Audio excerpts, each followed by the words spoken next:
With the US and Israel now actively at war against Iran after an unprovoked joint attack, I am going to tell you about the last time the US invaded the Middle East and why. On March 20th, 2003, the US invaded Iraq after a year-long campaign by the Bush administration to convince the entire world that Iraq had weapons of mass destruction. I joined the Marine Corps a week later, thinking I was going to be serving in the war of my generation. Only 5 weeks later, President Bush made an infamous speech declaring that the mission was accomplished in Iraq, right before what became a 20-year-long, $8 trillion war that claimed at least 1 million lives, 7,000 of which were American troops. But what was the point? Who benefited from this? Because it certainly wasn't America.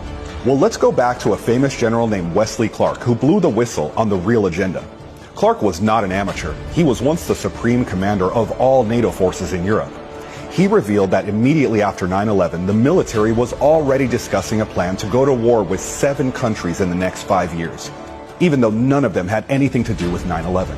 The first 6 nations Clark mentioned were Iraq, Syria, Lebanon, Somalia, and Sudan. And during the War on Terror, all of them were attacked or otherwise overthrown. That was because the Zionist agenda was to destabilize the entire region with manufactured insurgencies, which Clark explained were created by the CIA and nurtured in nations that were actually US allies, like Saudi Arabia.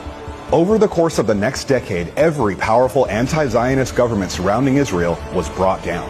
That is what later allowed Israel to engineer the genocide of Palestinians in Gaza, wiping out hundreds of thousands of civilians. And they got away with it, largely because all of the powerful regional governments that would have stepped in to stop this bloodbath had already been taken out by the United States during the War on Terror. All along, it was actually a clearing operation using the US military in service of the Zionists. At the end of Clark's list, there was one nation left, and it was last on purpose: Iran. This is the only large Muslim power left in the region that has not bent the knee to the Zionist agenda, and Israel needs it to be neutralized in order to commence with its Greater Israel Project, a plan for Israel to take possession of nearly the entire Middle East. Looking back, I'm proud of my military service, but not because of what I served. It's because now and forever, I can claim that I put my own ass on the line for what I believed, even if I was misled at the time.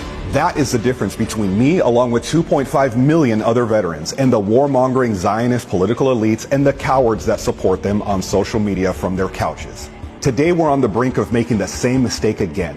Trillions more spent, years more wasted, millions of lives taken, and for what? For Israel.